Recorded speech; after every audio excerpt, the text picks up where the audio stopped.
We got in a bunch of emails, and so I'm going to answer some of the questions that some of the fans have to me and about the show. The first one's from Ali Saif, and Ali writes, did your character in the show affect you personally? Do you miss comedy?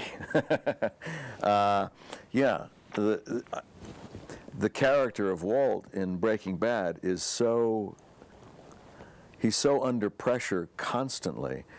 Physical, he's running and hiding and ducking bullets, and he's under pressure about being found out, and his wife is, you know, and so by the end of the day, when I take off Walt's wardrobe and go home, I take a nice hot wet towel and I take out all my makeup, and that helps me kind of shed the character and let it go and drop the clothes, and I walk away because I really don't want to take Walt home with me. I mean, would you?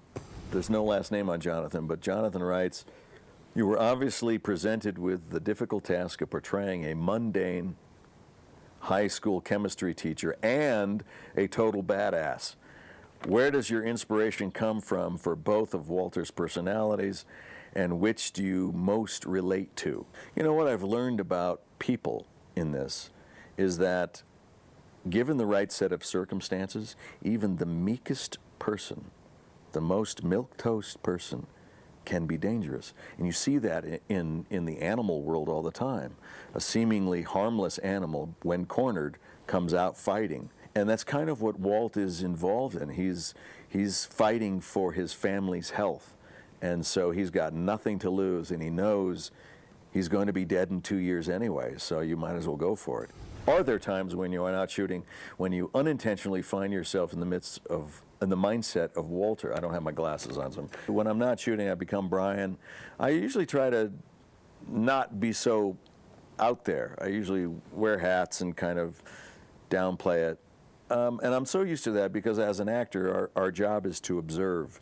And if you suddenly become the observant, and people are observing you, well, then you've lost that ability. And being observant is part of the actor's toolbox, where you're looking at behavior, human behavior, and filing it away so that when you're playing a character, you can pull out those notes and say, wouldn't it be interesting if this character did this? And so I like to observe people when they're not noticing. In fact, I'll go to a coffee shop or something, and if people are arguing, I'll get like a newspaper and I'll just watch them over the newspaper so I witness their behavior. Lisa writes in, how do you guys like working in the Big A? Have you been able to sample a lot of green chili? This is the Big A is referring to Albuquerque, New Mexico. And the biggest thing in New Mexico is chili. Not chili like chili and beans kind of chili that cowboys would eat on the range. No, this is green chilies or red chilies, hot pepper chilies.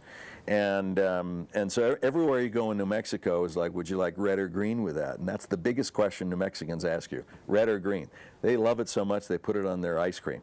And I'm not joking. And if you really want to, you know, act like a local in New Mexico, when someone asks you at a restaurant, you want red or green, you just say, Christmas, and they'll bring you both.